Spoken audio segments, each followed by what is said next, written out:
नमस्कार दोस्तों, स्वागत है आपका संस्कार वाणी में, जहां हम आपके लिए हमारे सनातन धर्म के पवित्र ग्रंथों रामायण और पुराणों से जुड़ी ऐसी प्रामाणिक कथाएं लेकर आते हैं जो सिर्फ कहानी नहीं होती बल्कि जीवन को दिशा देने वाला सत्य होती हैं।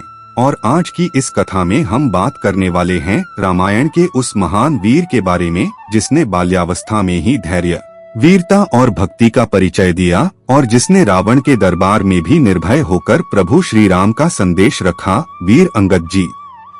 वाल्मीकि रामायण में वर्णित है कि अंगद जी वानरराज वाली के पुत्र एवं रानी तारा के पुत्र थे। बाली का पराक्रमी पुत्र अंगद माता तारा के संग सुग्रीव के पास आया। वाल्मीकि रामायण किष्किंधा कांड में कहा गया है कि नगरद्वारं रक्ष्यता अंगदश्च अभिषिच्यता पदस्थं बलिनः पुत्र। यह श्लोक स्पष्ट करता है कि बाली के शरीर का अंत देखने के बाद सुग्रीव ने किष्किंधा के द्वार बंद कराकर बलि के पुत्र अंगद को राज्यारोहण दिया, अर्थात अंगद राजा के शपथ ग्रहणार्थ तैयार किए गए। इसी प्रसंग में रानी तारा व अंगद दोनों ही श्री राम के समक्ष उपस्थित दिखाई देते हैं, जिससे उनकी मातृ छवि भी पुष्ट होती है। राम सेतु बनने के पश्चात प्रभु श्री राम किष्किंधा पहुँचे और सुग्रीव को मित्र बनाकर वानर सेना से गठबंधन किया। अंगद ने उस समय प्रभु राम और लक्ष्मण का हार्दिक अभिनंदन किया और अपनी भक्ति प्रकट की। बाद में युद्ध की तैयारी के क्रम में भगवान राम ने अंगद को अपने दूत के रूप में लंका भेजा। महाभारत वाना पर्व में वर्णित है कि अंगद ने बिना भय के राक्षसों के बीच लंका में प्रवेश किया और रावण के दरबार में श्री राम का संदेश सुनाया। अंगद जी ने कहा, रघुनाथ का यह संदेश है। राक्षस राज रावण, यदि नहीं लौटो सीता तो मुझसे संपूर्ण राक्षस सेना का नाश होगा। शंखनाद भरे स्वर में अपमान करने वाले रावण को यह चेतावनी दी। इस दूत भाषण से रावण को भी ज्ञात हो गया कि अंगद बलि के पुत्र हैं और वे अपने देवता प्रभु राम के परम भक्त हैं। युद्ध के दौरान अंगद जी ने वीरता पूर्वक भाग लिया। वाल्मीकि रामायण युद्ध कांड में वर्णित है कि लंका पर चढ़ाई के समय अंगद दक्षिणी द्वार की रक्षा में तैनात किया गया था। वे 1000 हाथियों के समान शक्तिशाली और धीरचित्त वानर थे। वे धर्म और नीति के पथ पर दृढ़ अविचलित रहे, सदैव धर्म पालक बोले गए।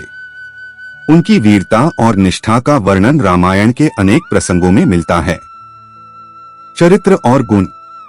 अंगद जी की छवि एक परम भक्त और सज्जन योद्धा की रही है।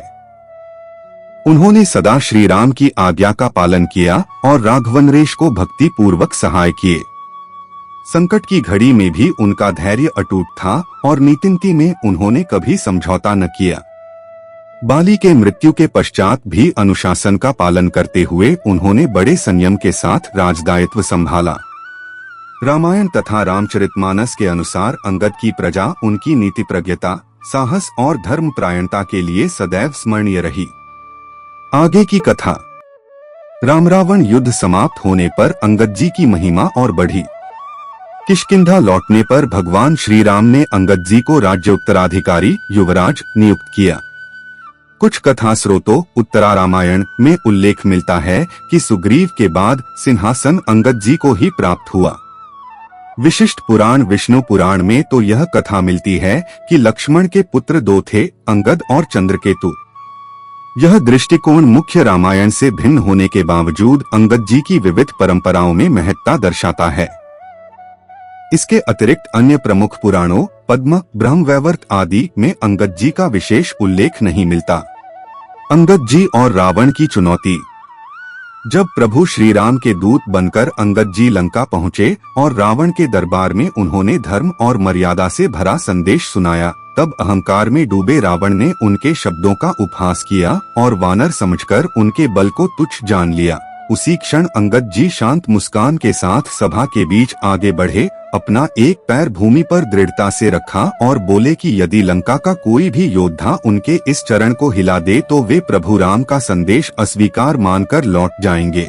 परंतु रावण सहित उसके सभी महाबली योद्धा पूरा बल लगाकर भी उस चरण को हिला न सके, क्योंकि वह केवल अंगद जी का पैर नहीं था बल्कि उसके पीछे धर्म, सत्य और स्वयं प्रभु श्री राम की शक्ति खड़ी थी। और उसी क्षण रावण को यह समझ आ गया कि वह जिस युद्ध को आम समझ रहा है वह विनाश का कारण बनने वाला है। कथा का स्रोत है वाल्मीकि रामायण, किष्किंधा एवं युद्ध कांड और महाभारत वाना पर्व में अंगद जी की कथा वर्णित है। साथ ही विष्णु पुराण में अंगद जी का नाम मिलता है। उम्मीद है रामायण के इस महान वीर अंगद जी की कथा ने आपको कुछ सोचने पर जरूर मजबूर किया होगा, क्योंकि ऐसे चरित्र हमें सिखाते हैं कि भक्ति और साहस साथ साथ चलें तो कोई भी दरबार बड़ा नहीं होता। आप इस कथा को कैसे देखते हैं और अंगद जी के कौन से गुण आपको सबसे अधिक प्रेरित करते हैं, यह अपने विचार कमेंट में जरूर साझा कीजिए। और इसी तरह सनातन धर्म के ग्रंथों से जुड़ी और प्रामाणिक कथाओं के साथ हम फिर मिलेंगे। तब तक के लिए जय श्री राम।